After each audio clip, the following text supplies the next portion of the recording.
তিন ধরনের মানুষের সাথে সম্পর্ক ভাঙলে আর জোড়া লাগানো ঠিক নয়। একজন মানুষ যদি চরিত্রবান হয়, বিশ্বস্ত হয় এবং সৎ হয়, তাহলেই তার সাথে সম্পর্ক টিকে থাকে।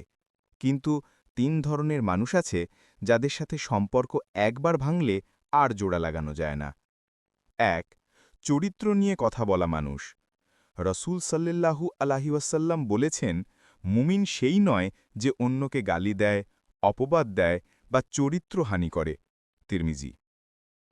ভাবুন, একজন বন্ধু বা আত্মীয় যার কাছে আপনার সম্মান সবচেয়ে বেশি মূল্যবান, সেই যদি আপনার চরিত্র নিয়ে বাজে কথা ছড়ায়, তখন কেমন লাগবে?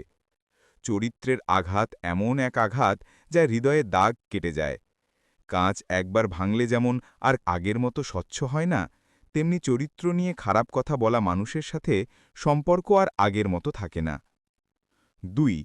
লোক ঠকানো মানুষ।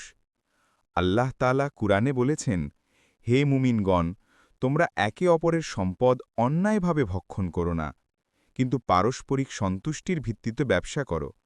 সূরা নিসা ২৯।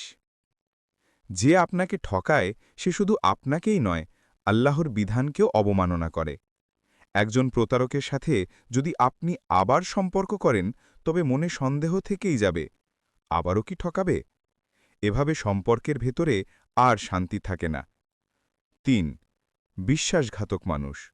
রসূল সাল্লাল্লাহু আলাইহি ওয়াসাল্লাম বলেছেন, যার মধ্যে আমানত নেই তার মধ্যে ঈমান নেই। মুসনাদ আহমদ। বিশ্বাস হচ্ছে সম্পর্কের মূল ভিত্তি। বিশ্বাস ভেঙে গেলে সব শেষ।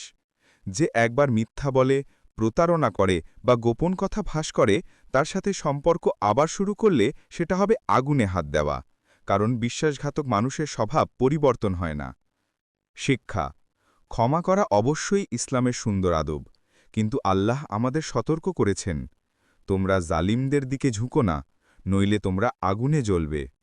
সূরা হুদ ১১৩। তাই যারা চরিত্রহানি করে, প্রতারণা করে আর বিশ্বাস ভাঙে, তাদের থেকে দূরে থাকা শুধু আত্মমর্যাদা রক্ষাই নয়, বরং ঈমান রক্ষারও উপায়।